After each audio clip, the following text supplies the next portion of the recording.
Yeah, so this is the latest episode of our Kontext Coffee Chat. And yeah, we're talking about Ethiopia. We're talking about the birthplace of coffee and yeah, how coffee has been used in Ethiopia for centuries, how it's grown now, what the great things are about it in Ethiopia and what the challenges are as well. And maybe we'll start off because we're quite a few people on this call. So why don't we start off by a little round of introductions, maybe starting at origin. Like if you want to introduce us to yourself and our lovely friends and coffee growers as well. First of all, this is the first time I think actually seeing Joaquin. I've never seen you in camera. I spoke to you on the phone, so it's actually nice seeing you. And Kevin, it's also nice meeting you. I heard about you. You did. So my name is Mahammed Aba. I'm the managing director of Addis Exporter, which is an exporting company. Which we've been exporting coffee as a business for close to 50 years.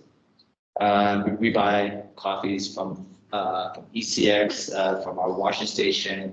And for the past 3 years, we've been working with small farmers, including Mensur, who you guys bought coffee from, and also Kevin. I know I've heard you used Mensur's coffee, which is very exciting to all of us. And I'll have these guys introduce themselves. There's actually their local language is different than the language I speak. So there's a person who's going to be coming in a few minutes, but they also speak Amharic. This is a smaller farmer named, you can introduce that's enough. His name is Tebu Aba Bulgi. He's a small holder.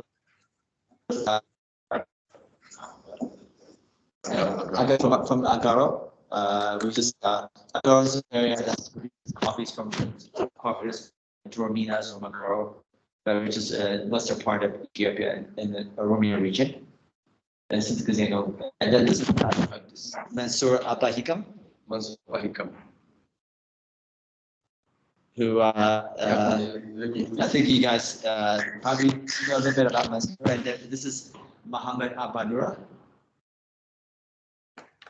And all Mahammed Aba Nura and Mensur have been exporting coffee for the past years. They've sold obviously to Joaquin and to other importers and traders. Very exciting. All right, well, it's great to have you. Thank you so much for making the time and coming up to Addis as well. So we have Origin. Next up would be Joaquin from Right Side Coffee. So we have the farmers and the exporters in Ethiopia, and then Joaquin in this setup and this value chain that we represent here is the importer into Europe, into the consuming countries. So introduce yourself, Joaquin, if you want to. Good morning to everyone. I'm very excited to share with you this time, guys.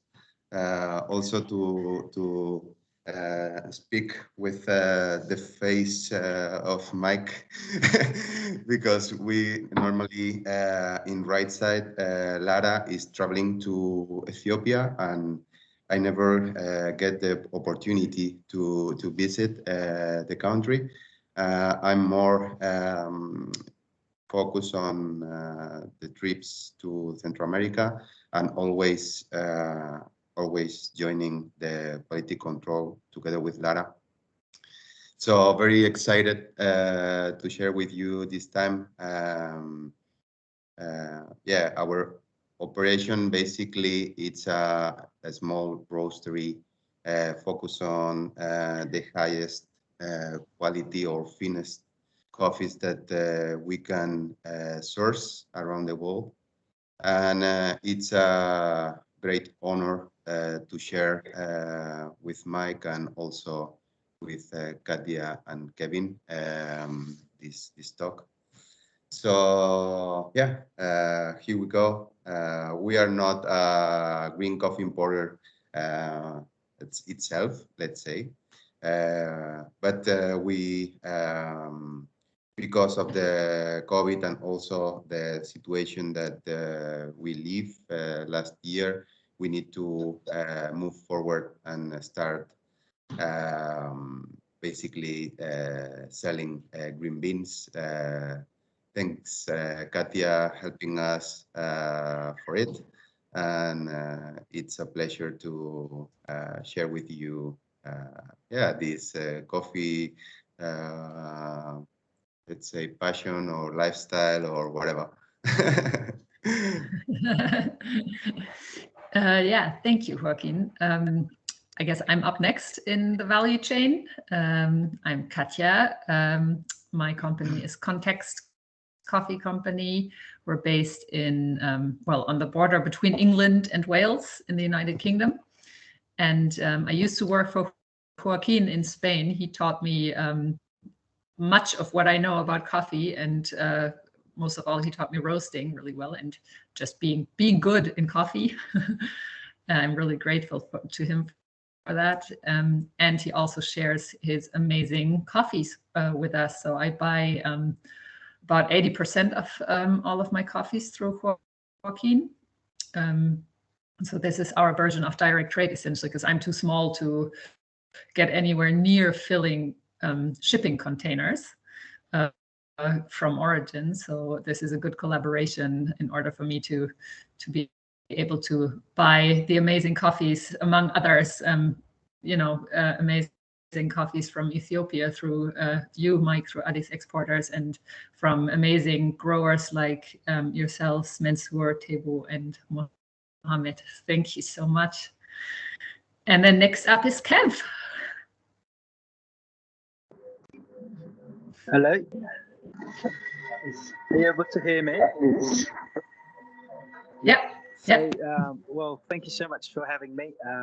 It's a pleasure to see Mensa and Mike and finally Joaquin as well.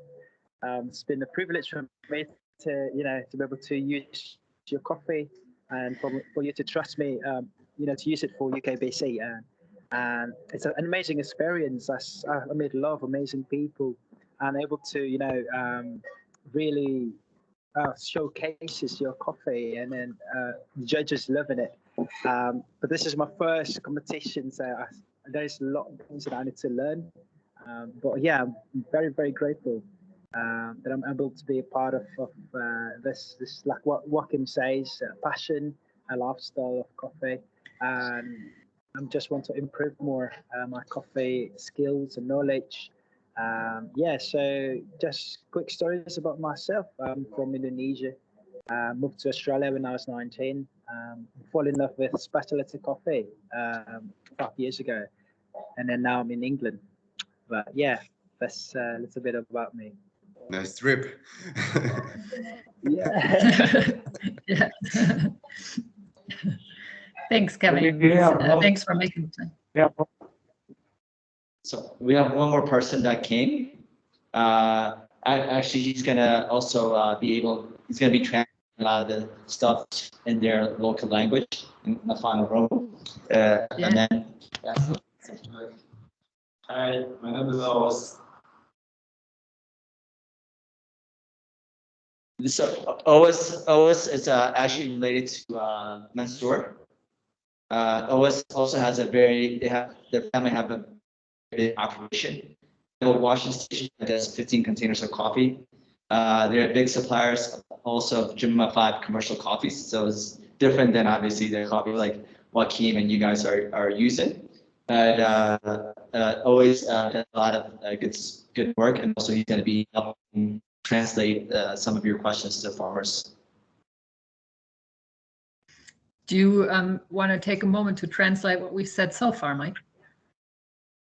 Yeah, but after that, always will be doing it in a different language in a farmer room. Es common. Yesterday, Joaquin, my side. So, to not connect it, so just want to share that.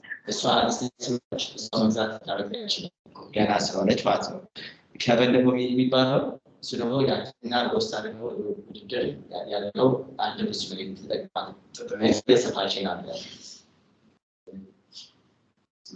okay I explain the situation. Great.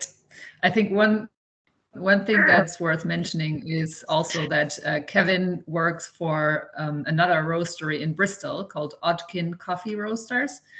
And they also buy quite a few of their single origin coffees from Joaquin, so from you essentially.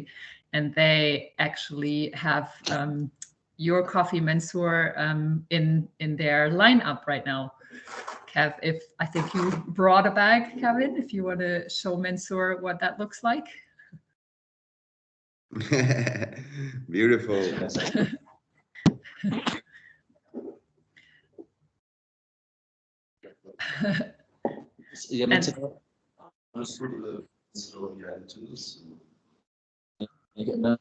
Kevin የሚባለው ሌላም ሮስት ይሰራልና ያንተ ቡና በነሱ በሲንግል የተጠቀሙ ነው። አሁን ሰፋይ ሼን ያለ ከዚህ ሰዎች Okay, cool. He's excited. And in fact, that's actually what I'm drinking here right now. This is your coffee, Mensur. It's delicious.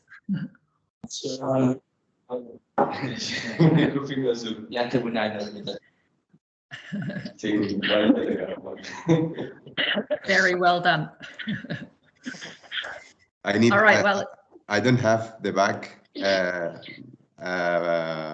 here. I can share my screen if it's necessary, but yeah, because it's in your product line right now as well, isn't it, Joaquin? We roasted a few weeks ago, and actually, because it's delicious, it's sold out. All gone, yeah. But I would like to share this with Mensur, which is very, actually, I didn't remind this, but it's quite, I'm sharing my screen. Can you see it? I was just so far. There, now. Okay, cool. So here it's our bag, and it's really cool because these guys from Gear Patrol, which is a magazine from UK, they put us as one of the best 10 roasteries in the world, and they choose Mensur's coffee to be tasted. So it's quite cool. Coffee to try. Definitely. That's great. That's a beautiful action too. That's your great. Name is out there. Yeah, your name is out there, Mensur, and your coffee. yeah. So I didn't remember this, and it's actually quite cool that the name of Mensur is having this showcase. So it's success. Yeah. So I was thinking because I think many of our lovely viewers out there maybe don't really know what coffee is and where it comes from, and who better to talk to than you guys. So the first question is, where does coffee come from, and how long has it been cultivated in Ethiopia?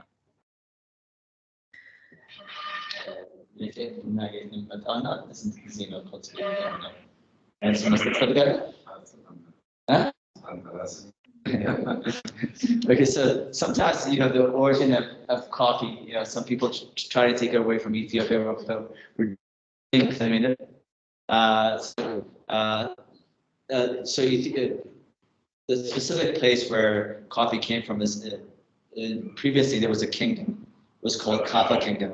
So which includes like areas like Agaro, Lipapur, Gera, and Kafa. So the birthplace specifically is still Kafa, that Kafa area, and it was discovered in the legend of Kaldi in the 9th century. So the Kaldi, a goat herder, so his goats eating the cherry. He saw them being excited. He saw them staying awake, and then that's the legend of coffee, where coffee was discovered, and the story behind it.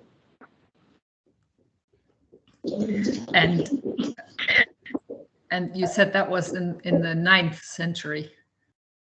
The 9th century. Yeah.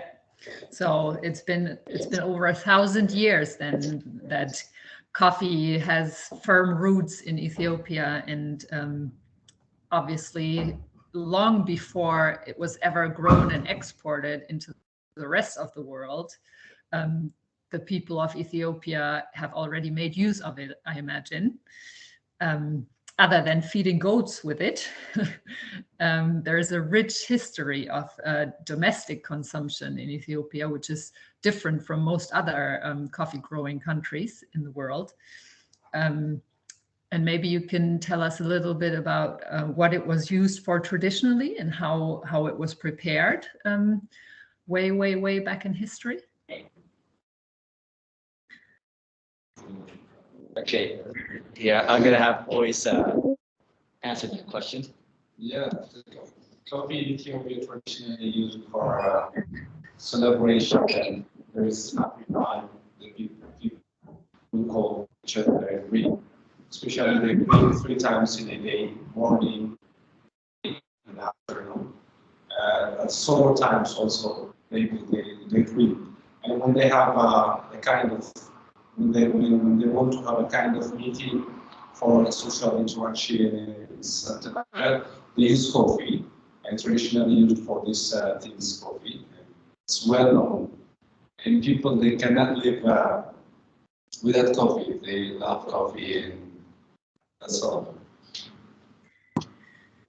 And just to add to what Ois is saying, I mean, coffee is part of the DNA of Ethiopia. Just like you see a famous runners, part of our culture is coffee. Without coffee, honestly, nothing is done.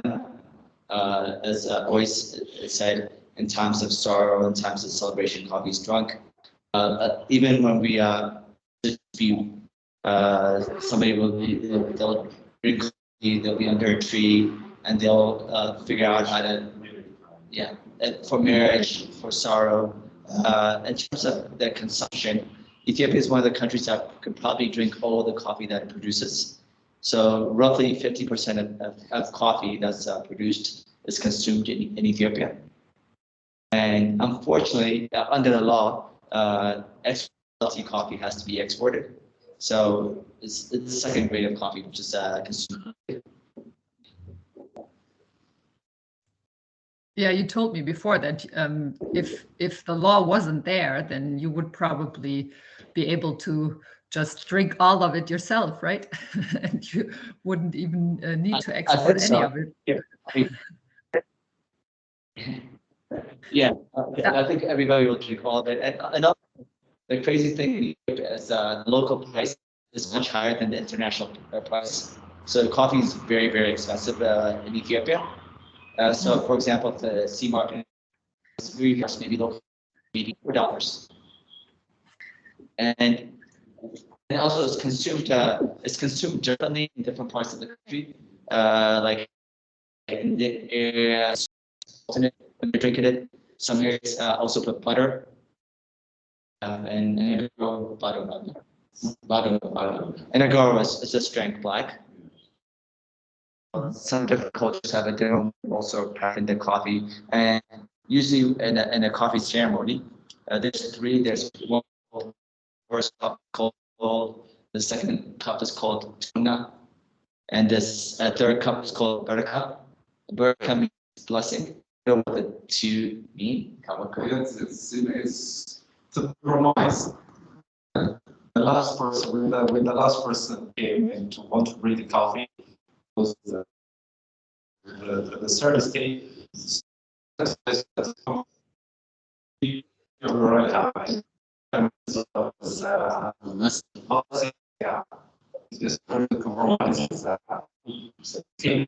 call it Oregon.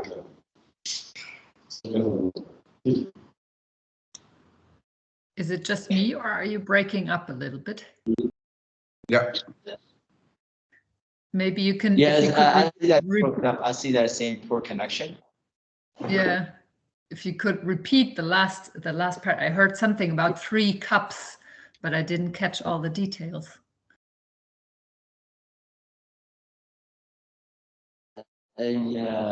So he was saying, can you hear us? Yeah.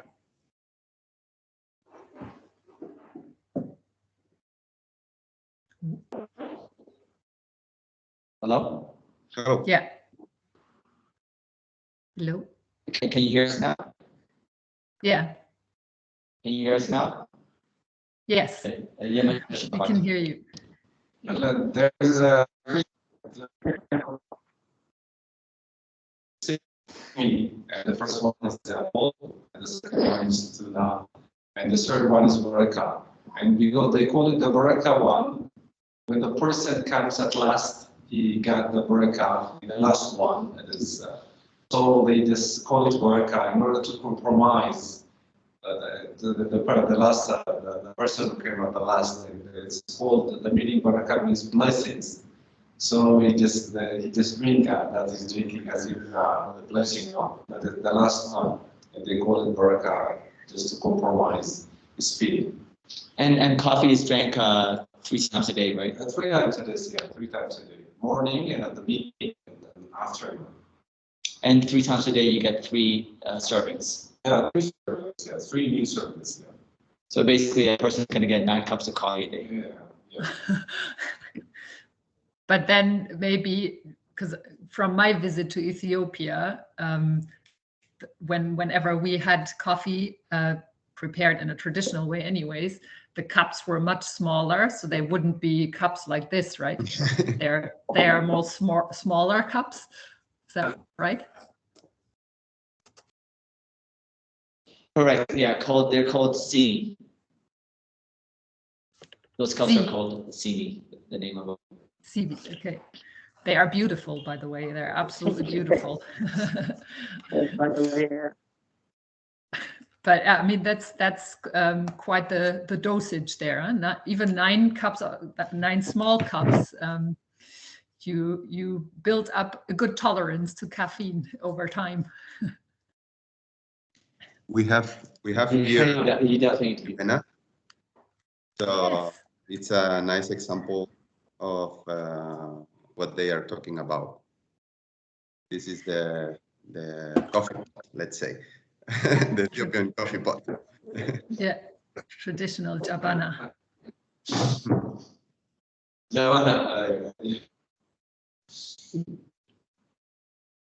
And also with a lot of places have their own culture. So you go to like the Northern Drive, they have their own jabana.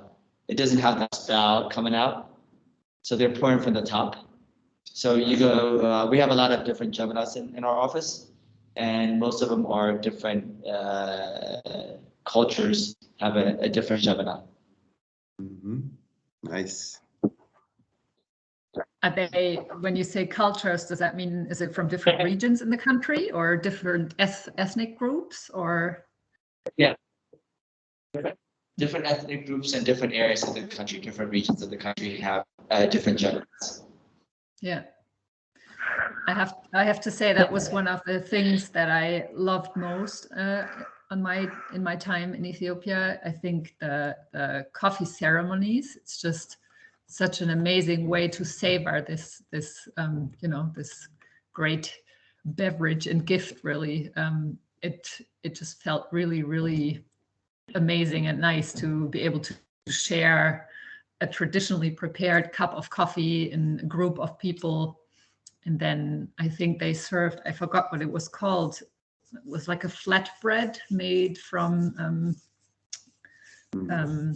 banana, right? From the false banana. Kojo. Yeah. Yeah, it was very special. Yeah,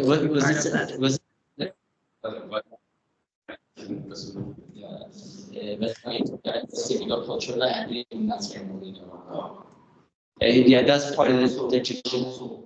Kita, we call it, there is a wine that it's been made from corn. Okay, there's another called. Called Kita, we call it. And that the false banana is bigger in the south, I think. So if you go more in Sidama, the false banana, the kocho is going to be more predominant. Yeah, that's where I think we were in Yergachefe. Yeah. I did actually. I asked people to send in their questions in the run up to our conversation, and I did 2 questions that fit right in to this part of the conversation. Somebody wanted to know how you yourselves prepare coffee, how you drink coffee and make coffee. Is that mostly the traditional way that you just described, maybe using the jabana, or do you also, like when Mensur is on his farm, for example, or Mohammed, do they prepare the coffee in the jabana, or are there other ways to prepare it in everyday life as well?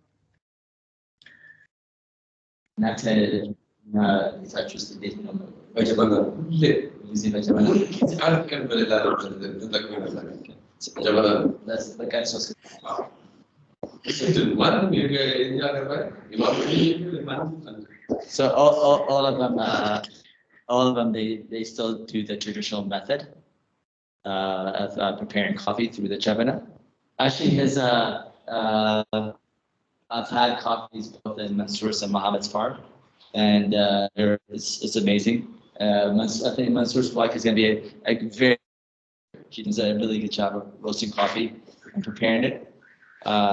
Also, his wife, she's also a farmer, which is I was telling you a little bit last night. We're so excited to have our first female farmer we'll be working with that's going to export coffee directly. So, but they use the traditional method. For us in the office, it's different. I mean, we use mainly French press, and we use AirPress. We use many different things, but jabana is a very rare occurrence for us at the office, and also for me personally at home. Because I think we just become, the more you get into specialty coffee, you become very anal about things, making sure the water to coffee ratio is correct. So it's different. That's where cultures blend. Exactly. But also, he's made AirPress. He's made an AirPress coffee. He has an AirPress. He was given that gift, so he's made me an AirPress system. Yeah. So he's made an AirPress too. Wow. Okay, I'm gonna ask a mean question then. Which one does he prefer, the coffee from the jabana or the AeroPress coffee? That's a tough question. Maybe number 2 is in answer. The AeroPress, the French press, Italy was done. And the jabana at the time. Yes, number 2.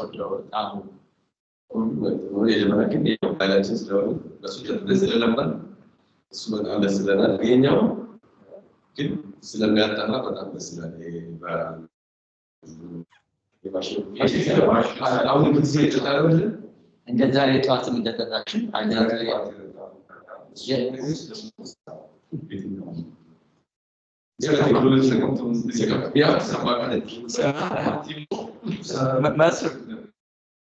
For Mensur, he still prefers the jabana because it's part of the culture. Even though he likes how clean the air and the French press is, but he still like the jabana just mainly the culture. Nice. Yeah, luckily he doesn't have to decide.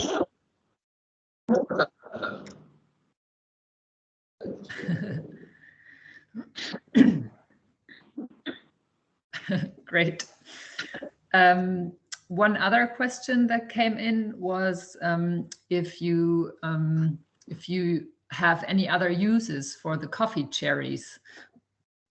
Obviously you said that by law you have to export a certain amount of coffee, but for traditional uses, are the coffee cherries used in the Ethiopian kitchen, or do you do anything else with the cherries? everything in coffee is used. Every single thing in coffee is used. Like the husk is used, the pulp is used, the pod is used. They use the pod for they'll use the pod. They use the pod for compost, for example. They use parchment for energy. Even the leaf, which is especially like in Harar, there's a drink called kuti, which is brewed by you brew the coffee leaf. Every single thing in coffee, there's nothing that's thrown away. It's always used. Mm-hmm. That's interesting, amazing. I think I've heard of kuti before. Kuti is amazing. Unfortunately, we're not allowed to. You can't take really the leaf from the coffee, but it tastes amazing. Especially kuti, it's a big culture in Harar again, and usually they brew it and they put milk and sugar in it. It's an amazing drink. Interesting. I'm afraid Kevin had to leave. He is working a barista shift at the moment, and he just had a brief chance to jump on the call and say hi, which was really important to him. But he had to go back and work now, so he says sorry and goodbye, but really nice to meet you. They're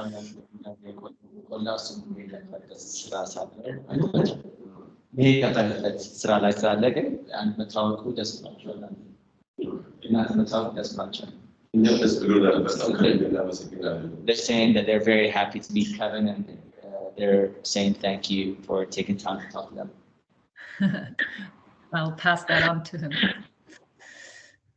I think it's amazing to hear that the whole plant has a firm place within the agricultural system, right? It's not just the extraction of the seed that we know as coffee beans over here, but that you actually make use of the entire plant, and that's for agricultural purposes as well as culinary purposes, with the leaves and the fruit and the seed making amazing drinks. One other thing that I encountered while drinking coffee in Ethiopia was, and again, I'm afraid I forgot the name, but in some of the coffee shops in Addis, they had this branch, this leafy branch that they would dip into the coffee, and it just had the most amazing smell to it. I can't remember the name of it, but we found it in quite a few different coffee shops, and so I thought it must be. Say that again. It's called Tebu, or in English, root.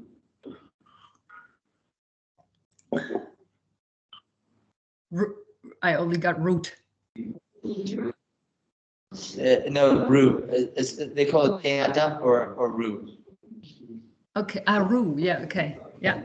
It was just again, it was a totally different way of approaching coffee, but very, very particular and special. I thought that was pretty amazing as well. And yeah, we found it in several different shops, not just in one place. So yeah. super interesting to learn. That's very common. Most places. Agaro.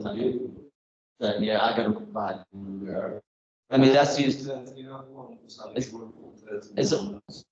It's also good if you have like an upset stomach.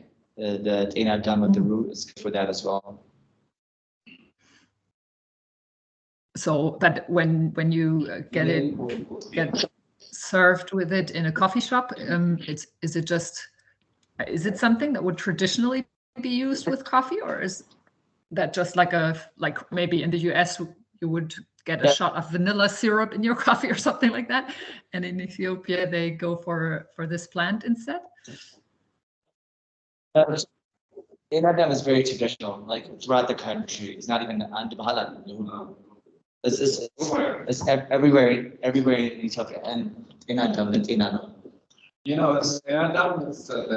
from its name. Tebu Aba is something giving you pulse.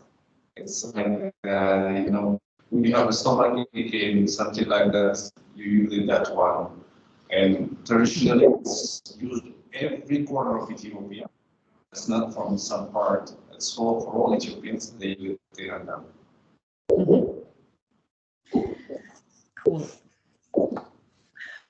Well, it's really nice to learn all of this, learn about, you know, the traditional approach to coffee in Ethiopia and ways that coffee has been used for centuries and prepared as well. Thank you for sharing that.